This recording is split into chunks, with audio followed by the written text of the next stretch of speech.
پھر میں مسجد آیا اور پکارا، قریشیوں، میں گواہی دیتا ہوں کہ اللہ کے سوا کوئی الہ نہیں، کوئی معبود نہیں، اور محمد صلی اللہ علیہ وسلم اللہ کے رسول ہیں۔ یہ سنتے ہی وہ کہنے لگے، اٹھو اس بے دین کی خبر لو۔ پھر انہوں نے مجھے خوب مارا۔ حضرت ابو ذر غفاری فرماتے ہیں کہ قریش کے لوگوں نے مجھے خوب مارا۔ حضرت عباس رضی اللہ تعالیٰ عنہ نے مجھے دیکھ لیا اور آ کر مجھ پر جھک گئے اور کہا، تمہاری خرابی، تم ایک غفاری کو مار رہے ہو جبکہ تمہارا تجارتی راستہ اسی قوم پر سے گزرتا ہے۔ یہ سن کر انہوں نے مجھے چھوڑ دیا، کیونکہ قریش کے لوگوں کا تجارت کے لیے جانے کا راستہ قبیلہ غفار پر سے گزرتا تھا۔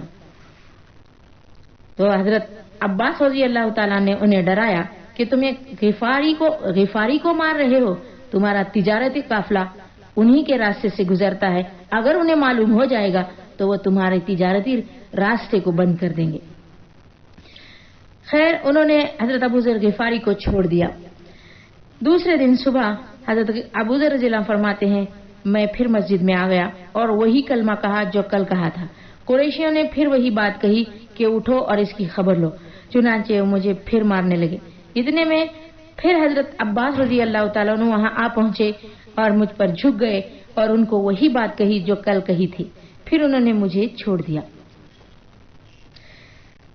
مکی زندگی میں مسلمانوں پر ایسا وقت بھی آیا جبکہ اپنے اسلام کو ظاہر کرنا بھی جان جوکھوں میں ڈالنے کا کام تھا، یعنی اپنی جان کو مشکلوں میں ڈالنے کا کام تھا۔ پھر مکی زندگی کے آخری دور تک مسلمانوں پر کفار کی طرف سے سختیوں میں کمی واقع نہیں ہوئی۔ انہیں سختیوں سے تنگ آ کر مسلمانوں نے 2 بار حبشہ کی طرف ہجرت کی تھی۔ بالآخر مسلمانوں کو مکہ چھوڑ کر مدینے کی طرف ہجرت کرنا پڑی۔ یہاں آ کر مسلمان قریش مکہ کے مظالم سے کسی حد تک محفوظ ہو گئے، مگر مسلمانوں کی مخالفت عامہ میں اور بھی اضافہ ہو گیا، یعنی اور زیادہ مخالفت کرنے لگے۔ مکی دور میں مسلمانوں کے دشمن صرف کفار مکہ تھے۔ جب مدینے میں کفار مکہ کے علاوہ دوسرے عرب مشرک قبائل اور مدینے کے یہودی بھی دشمن بن گئے۔ اس صورت حال سے مسلمانوں کو بہت تکلیف پیش آئی۔ آیت نمبر 27، یا ایھا الذین آمنوا لا تخونوا اللہ والرسول وتخونوا اماناتکم وانتم تعلمون۔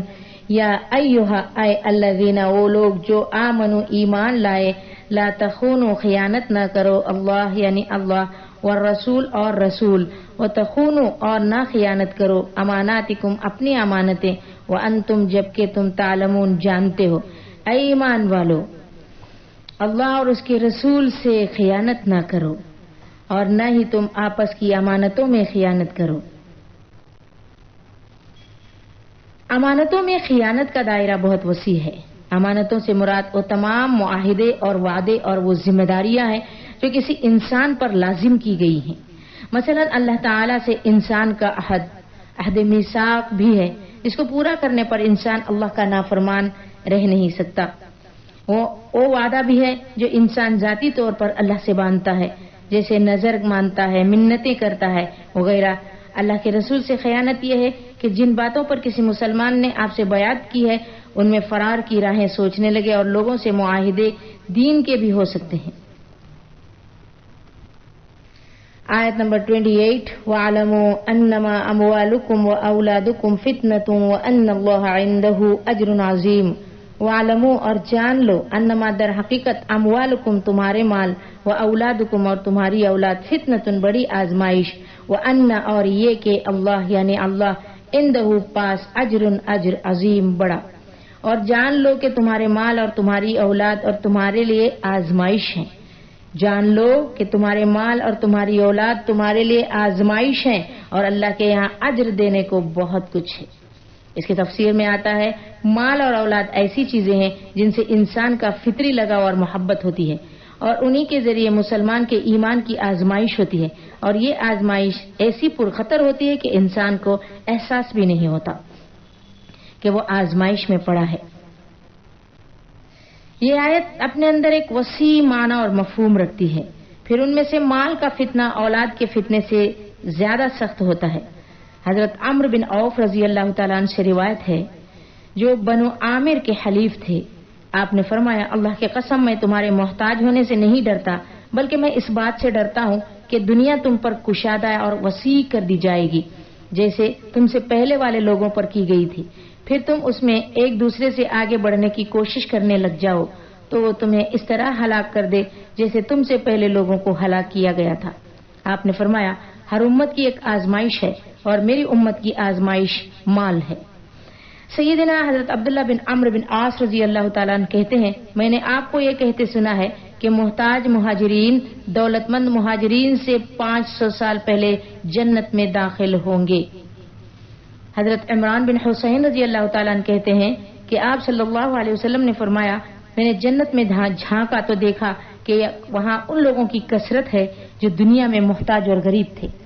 آیت نمبر 29 انشاءاللہ آئندہ۔ والسلام علیکم ورحمۃ اللہ وبرکاتہ۔